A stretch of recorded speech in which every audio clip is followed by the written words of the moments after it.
is a very good reason that I'm coming to you with my hair looking like a bird's nest because I just woke up, no makeup on, in my pyjamas. Today, basically here's the situation. I have a classics exam on Monday, which I currently know approximately zero amount for. So I figured with a lot of people might be taking this exam, I would make a handy revision video, a little bit too late, but this will help me revise and it might help you guys revise if you're taking the classics AS exam on Monday on Greek tragedy. So without further ado, I'm going to introduce you to the Agamemnon. There are 4 plays and I'm going to try and aim to make all 4 videos today, covering everything you'll need to know about each play. I'm going to try to condense them into 15-minute videos, and I will be speaking really fast, so feel free to just pause it, go back, and if you don't care about Greek tragedy, then don't watch these videos. They're not to do with Harry Potter. I just really need to learn this stuff, and Greek tragedies are actually really awesome, so if you do want to learn something new, then watch them. So I'm starting with the Agamemnon, which is by Aeschylus.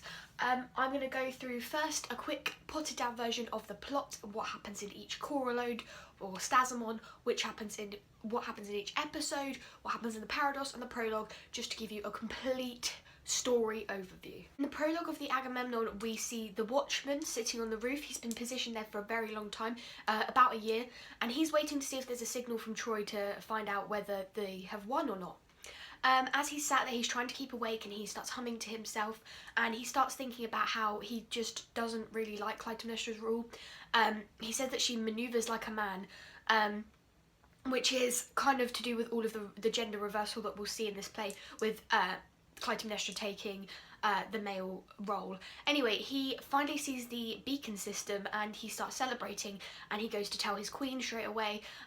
Although he mentions that he actually really wants the king back, he says, bring him home, just bring him home, my king. And then he runs to tell Clytemnestra, but before he gets there, he's discussing how he knows about Clytemnestra's affair that she's been having with Aegisthus, but he won't say anything. He will stay silent. There's a good quote, which is, these stones were to tell their tale. That's a potted down version of the quote, but it's about how if the house could speak, it would tell the tales of their affair. Next we come to the parados. The parados is always where the chorus enters. Now in this case the chorus enter and they gather around an altar and they begin talking about how it's exactly 10 years to the day when all of the men went off to Troy. They speak about Agamemnon and Menelaus, saying that they are kings with the power of Zeus, and about all of the armies going and how they went for the rescue. We then hear off stage Clytemnestra raising a cry of triumph, so we can only assume that the watchman has gone and told her the news. And then we have a lot of imagery that's to do relating Agamemnon and Menelaus to vultures robbed of their young. Their agony sends them frenzied. And this is all very motherly imagery, which is very, very key to remember that it's being linked to Clytemnestra because of Clytemnestra's loss of her own child at the hands of her husband. So then the chorus start to complain about being too old to go to fight at war. They say they left us here. And then they ask about, Clytemnestra enters and she starts lighting all of these fires, which are like sacrificial fires, and the chorus are like, why are you doing that? And Clytemnestra ignores them. And then they start talking about these 2 birds attacking your hair, and it's an omen, and they refer to this as the baby spilling out of the hair. And it's all very key to remember this imagery that's to do with a mother losing her children, because it all links right back to Clytemnestra and her loss of Iphigenia, her daughter, which is the motive of her practically driving the rest of this story. So anyway, then we hear about, we've got a lot of stuff to do with like child avenging fury, which is a key quote to remember, hinting at Clytemnestra's anger. And then we hear about how Agamemnon sacrificed his daughter, about how she was wearing her saffron robes, which hints that she was actually supposedly getting married. We hear about how he slipped his neck in the strap of fate, and how pain both ways and what is worth. He was basically given the choice by Artemis. Artemis demanded blood, and she said whether you can either go to war and fight or you can have your daughter. So either way you have to lose out. So he says pain both ways, what is worse. Eventually he chooses to sacrifice his daughter, and we hear about his spirit veering black, impure, unholy, and yes, he had the heart to sacrifice his daughter. Like, these are all very key quotes that will prove key when discussing anything like about Agamemnon's sacrifice and whether he deserved to die, which is quite a possible question that could come up this year. The first episode begins and the leader enters and he asks Clytemnestra about the fires. He's like, what's going on? He also says, we respect your power, which is quite key because a lot of people weren't really respecting Clytemnestra's rule while her husband was away. As we sort of see from the Watchman in the prologue. But anyway, Clytemnestra finally tells them, and she says, the Greeks have taken Troy. As a direct quote, it's very easy to remember. The Greeks have taken Troy. And the leader says that he can't really believe it. And he asks how Clytemnestra knew, and is she taken in by giddy rumour? And she was like, I'm not taken in by dreams. And she gets quite offended at this. She says, you treat me like a child, you mock me.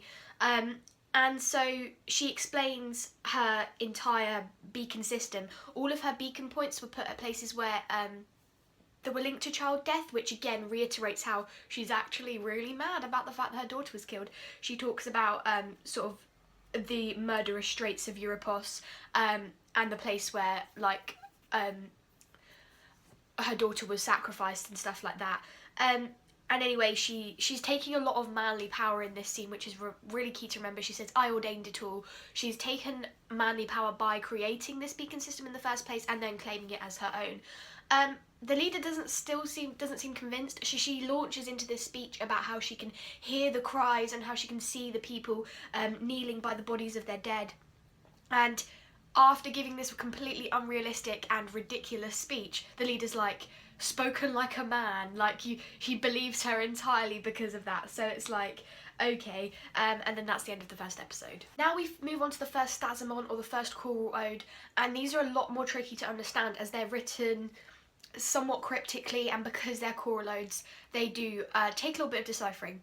The chorus start by praising Zeus for destroying Troy.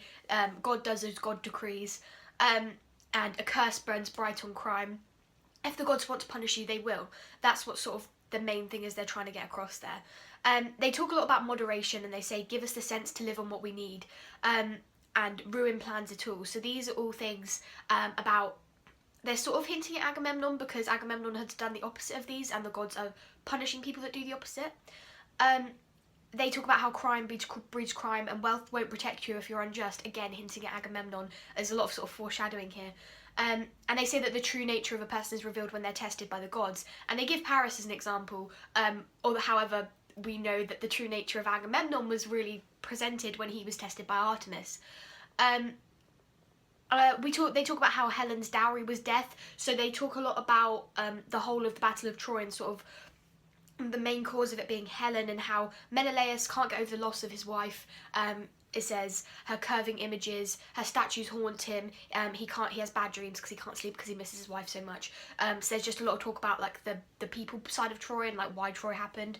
And then they go on to talk about how pain is worse for the families of the men who go to Troy because there's this sort of empty victory of winning the ground that they're buried in, which is a really nice part of this stasamon.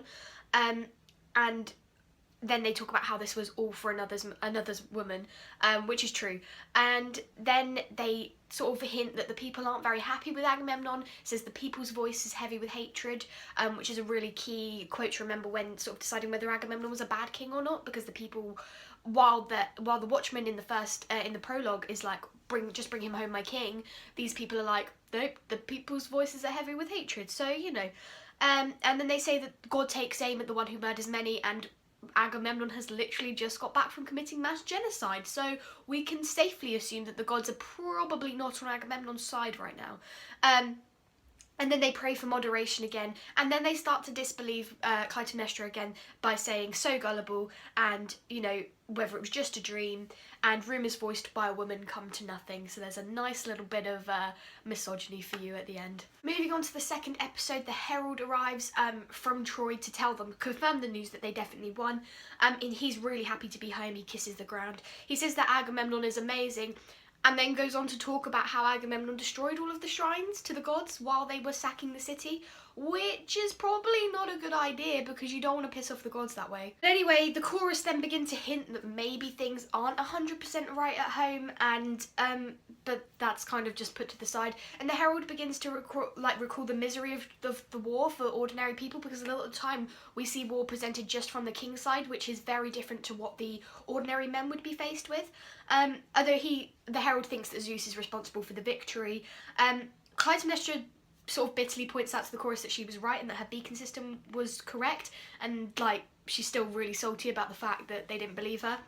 And then the herald, she kind of manipulates the herald into thinking she loves Agamemnon. The chorus knows something's wrong. They know, you know, as the watchman points out at the beginning, they know she's been having an affair, but she tries to manipulate the herald into thinking that she definitely loves Agamemnon. She says, I'm not ashamed to tell you how I love the man, and sort of goes on this bit of a speech about how she loves him and all this sort of cringy stuff. Then the herald tells us that Menelaus is missing, and he describes the storm, but he thinks that a god saved his ship that had Agamemnon on it. So we're kind of hinted here that the gods are still in Agamemnon's favour, even though it's potential that they're not. Now the second stasmen, or choral ode, is a little bit easier to swallow than the first one. Their chorus begin describing the consequences of Troy, and they feel that Paris was born to commit his crime, and Helen was sent by Zeus. They say that she was sort of sent to be a curse, the priestess of ruin, or a fury even. But both she and Paris were part of a divine design, which was sped by Zeus, who speeds the guest, which is kind of an easy quote to remember. And they reflect that some believe in a hereditary curse, like a lot of people blame Agamemnon for the deeds of his father, which we'll see a lot more, especially in the Exodus with Aegisthus giving that as his reason for killing Agamemnon, which is no. But anyway, they think that evil actions breed more evil actions and revenge breeds the same, which kind of makes sense, I guess. And they talk about how justice loves moderation, so we're brought back to this sort of moderated image of that being the right thing to do. Okay, so we're on the third episode, and this is where we finally meet Agamemnon. The chorus welcomes him somewhat cautiously, and they hint at sort of Clytemnestra's disloyalty, but he's sort of disregarding this. Agamemnon does this big speech, and he completely ignores Clytemnestra, which is his wife, so that's a little bit weird, and we can sort of see that Clytemnestra would be a bit pissed off with that, and his speech is filled with hubris. But we see that he's kind of a good king, because when he gets there he's like, I want to see whether my city's been disloyal, so we will set up a trial, found a national tribunal. So that's a kind of easy quote to remember as well. Found a national tribunal for saying that he's a goodish king. And then Clytemnestra sort of goes on a rant about how she loves Agamemnon, and she heard rumours that he was dead and she contemplated suicide, but she's so glad she waited.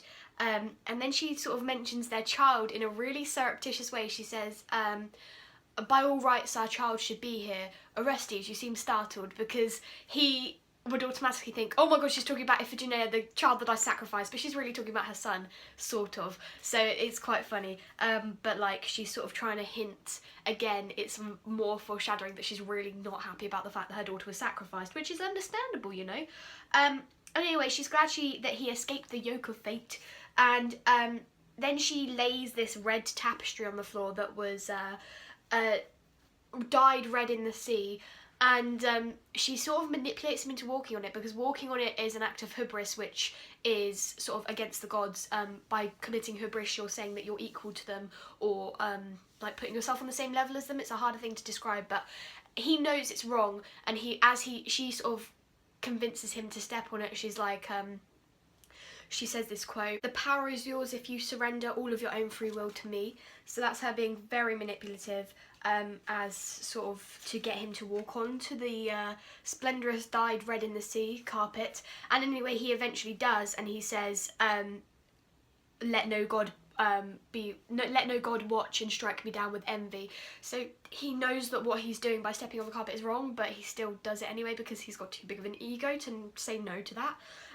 But anyway,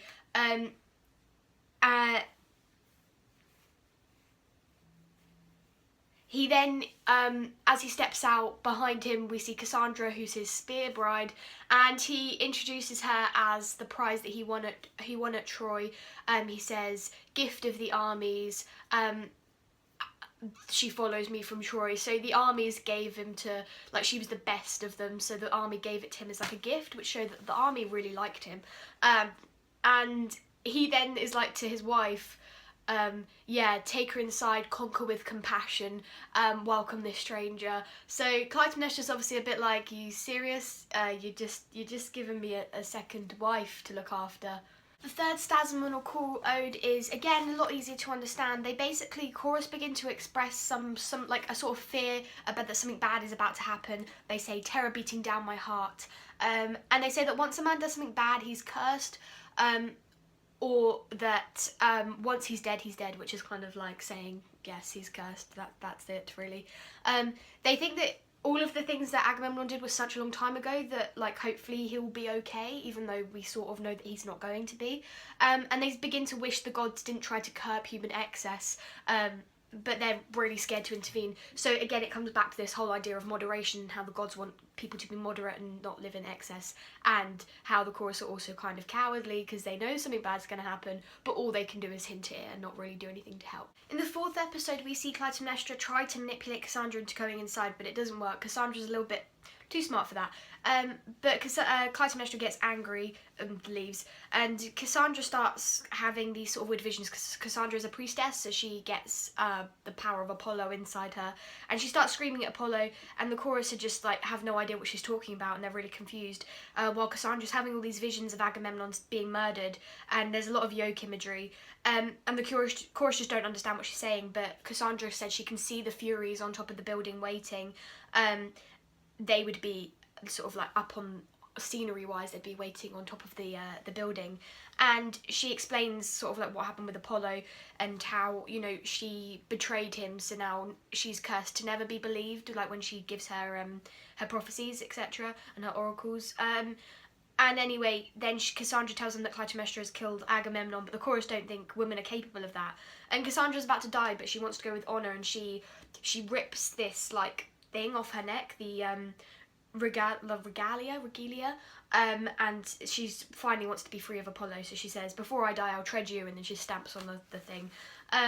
But the chorus, she goes to her death really nobly. She just walks in, she knows she's about to die, and the chorus say, you're brave, believe me, because she is, and she wants people to remember her. She says, you will testify how I died, they will avenge me too, a slave who died. So she wants to go nobly, she wants to be remembered, and it's quite sweet. The fourth stasamon or choral ode, this is where it gets kind of dramatic. The chorus start by saying that men love power too much, but they're interrupted by Agamemnon being killed. The chorus are really confused and cowardly, like they can hear it all happening inside the building, and they're stood outside, and they're like, do we go? Help? Maybe? No, we should just wait for this to be over. So anyway, and then Agamemnon and Cassandra's, well, before their bodies come out, we have this lovely dying sequence of Agamemnon. We hear him go, ah, struck deep, the death blow deep, whereas Cassandra's just silent, she just faces it like a man. But Agamemnon's like, oh no, the pain, I'm dying. And then their bodies come out on like an ekiclema, which is like the piece of scenery that moves forward. And they're like, Agamemnon is like a bloody mess, and Cassandra's is nice and clean and quiet and calm. And anyway, the chorus sort of then realise that Agamemnon had to pay for his, like, what happened. And they hear him scream, but like they're helpless to helping him and whatever. And yes, they just see the bodies, and that's that. Now on to the fifth episode, and Clytemnestra just comes out and is like, yes, I killed them, damn!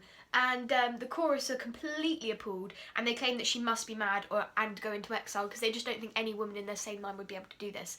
And Clytemnestra's really pissed off at this suggestion of exile, because she points out the fact that, like, where was his punishment? Like, when he killed my daughter, no one brought a charge against him, whereas now that I've killed these people, like, you're saying I should go into exile? Like, what the hell? And they say that she's influenced by fury, and so she defends her motives by saying, well, he killed my daughter, why should he not die? Which is fair enough, you'd think. Like, killing your daughter, like, I don't know, if I was married and the husband killed my daughter, I mean, I don't know if I'd kill him, but I'd be really pissed, like, I don't know. And anyway, she talks about how he raped loads of people in Troy, how he brought home Cassandra, like, all of these things, and she's really bitter about his, like, infidelity and whatever. And the chorus, like, sort of lament, and they're saying they want to die, and they're claiming it's the Furies and Zeus.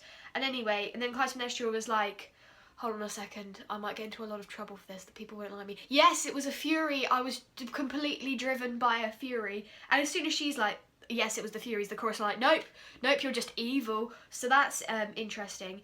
And anyway, like she says, oh, it was the Furies that were stalking the house, like they've poisoned me to do this. And anyway, the chorus are just like, nope.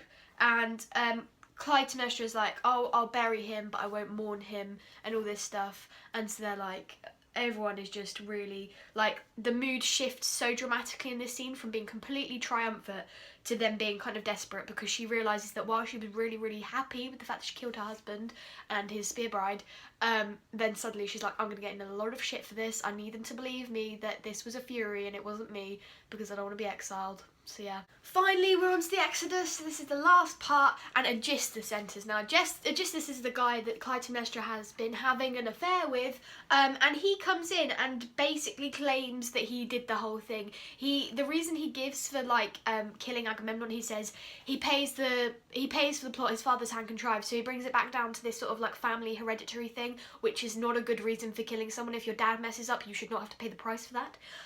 But anyway, he says he's getting justice for his father and his brothers, and that he organised it. The chorus completely accept without question that he's responsible for it because he's a man. And so, but they say that the people will rise up, and he immediately starts threatening them with torture. He's like, we have techniques, chains, and the pangs of hunger. But, like, he wouldn't try and do it himself. He has his, like, guards with him or whatever. He wouldn't try and actually do it because he's a coward. He didn't even go to fight at war. He didn't go to war. So he is a complete coward anyway, because he was perfectly able to. It wasn't like he was too old or anything. He's just a freaking coward. But then, anyway, he, like, the chorus point out this, like, cowardly thing anyway, and he sends guards at them, which is, again, cowardly. And then Clytemnestra steps in and is, like, manipulating Aegisthus and says, like, their crime was destiny, and that, like, she makes him leave, saying that they have power and, like, all this stuff, and she's, like, sort of appealing to his ego, and it's kind of weird, but she just wants to make him feel like he has power and everything. She keeps appealing to just his ego by being like, let them howl, they're impotent, and all this sort of stuff, and saying that we have too much to reap. So, like, saying that they do have a lot of power and that they have a lot of, like, money and shit. But really, she's the one with the power, like, because and now Aegisthus is getting blamed for everything, which is kind of interesting. She finishes the play by speaking, which is kind of significant because usually the chorus would end a play. But yeah, it's kind of weird, but it just sort of solidifies the fact that she has this sort of power. So that was the complete potted down version of the Agamemnon, sort of what happens, and I've tried to include quotes and stuff in there because I figured I wouldn't have time in this video to go through and talk about everything individually. So I hope that was okay, and if you did watch this whole thing, then I presume it will be because you're studying the Agamemnon or because you have interest in Greek plays. I'm now going to go and film the rest, so while I still look like this complete and utter mess, I would have done my hair or something, but I'm going to a party later and I needed it to be plaited up so I could have curly hair, so I'm just living with looking like an absolute atrocity right now. Is that even a word? Probably not. But I hope that was informative, and if you are revising, maybe that helped. Let me know if it did, and I love making these type of videos because it really helps me. I feel like I know the Agamemnon real good right now, and I didn't before, so now I need to do it for them. My other 3 plays, go learn your Greek thing and don't stab people up, kids, because the gods will... I'm leaving.